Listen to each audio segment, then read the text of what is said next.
pa isang balita, Mamandon. Ay, ano yan, Nay?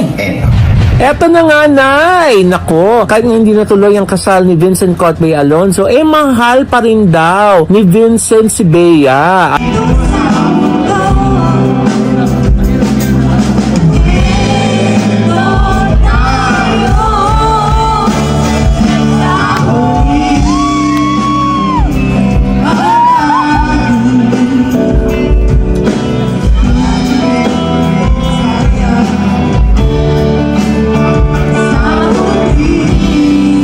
Kapuso actress na si Bea Alonzo, kumpirmadong mahal na mahal pa rin ng negosyanteng si Vincent Co.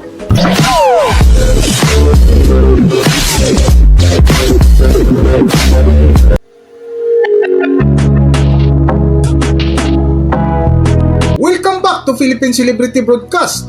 Matapos nga mapurnada ang kasalan ay balita na inaayos pa rin hanggang ngayon ng engagement couple na sina Bea Alonzo at Vincent Co ang mga isyu sa kanilang relasyon. Sa latest vlog nga ng talent manager na si Eugenius ay isa ito sa kanilang mainit na paksa na kung saan nabalitaan nila na mahal pa rin ng negosyanteng si Vincent Co si Bea Alonzo. At ito pa isang balita, Mamandon. Ay, ano yan, Nay? Eto na nga, Nay! Nako, kahit nga hindi natuloy ang kasal ni Vincent Cotbay Alonzo, mahal pa rin daw ni Vincent si Bea. Ayon ito sa article ng Insider PH. And we quote, "The heir to a multi-billion-dollar retail fortune wants to pursue Bea Alonzo, even as the relationship entered a volatile phase after their wedding plans collapsed." Co had admitted to his circle he remains deeply in love with the beautiful and successful actress, and these feelings haven't faded in the past weeks. Both personal and business associates said the wedding fallout has visibly affected Co. During a recent event where the Co family was finalizing a major water deal with Tycoon Manuel Villar Jr., bystanders noted Vincent was not his usual self. The prenup agreements that came out in public that painted his family in a negative light were deeply hurtful and likely orchestrated by overzealous parties around Alonzo. But Co is overlooking these because of his feelings for her. Another detail that reached us, Co had hired a prestigious artist to paint a massive portrait of Alonzo. This was meant to be the centerpiece for the sprawling unit he purchased in the upscale Rockwell Makati district, where top condos can easily reach 9-figure sums. Naku, Nay! Mukhang hindi pa talaga tapos ang love story. Ano kayang nagiging ending? Matapos nga lumabas ang balita ay hindi maiwasan ng ilang netizens na balikan ang duet ni Bea Alonzo at Vincent Co sa isang event na kung saan maraming nalulungkot at nanghinayang kung bakit hindi natuloy ang kanilang kasal. Para sa buong kwento, narito ating panorin at balikan ang nakakapanghinayang na lambingan ni Bea Alonzo at Vincent Co. Narito ang video.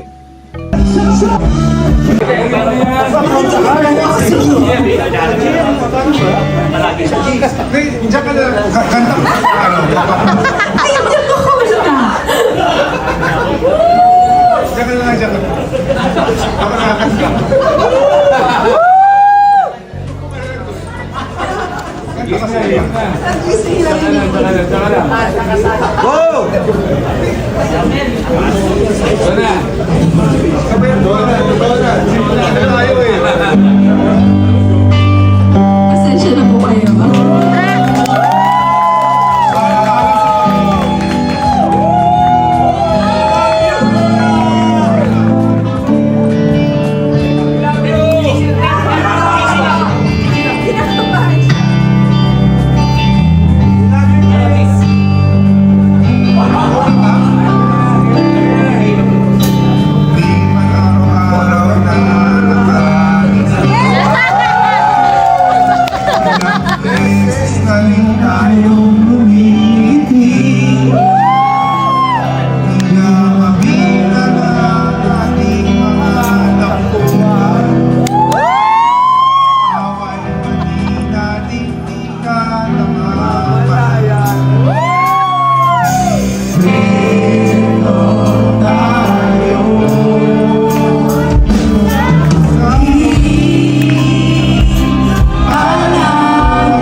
video at kung nagustuhan nyo, huwag kalimutan mag-subscribe at pindutin nyo na rin ang notification bell para ma-notify ka sa ating susunod na video. Maraming salamat!